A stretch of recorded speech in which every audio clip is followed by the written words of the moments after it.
Johnson understood that he could ask the American public to think about what Kennedy had meant to them, and then ask them to honor Kennedy and the Kennedy legacy by moving rapidly on the Kennedy program, which up until that time, during the 3 years of the Kennedy administration, had been stalled in the Congress.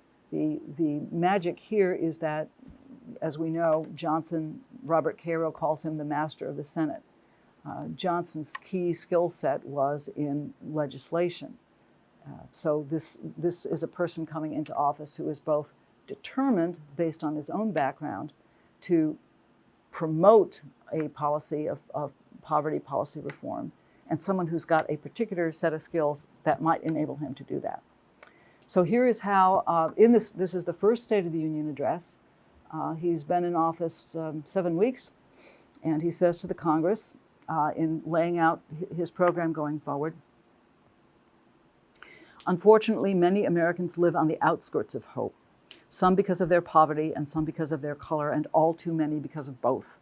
Our task is to help replace their despair with opportunity."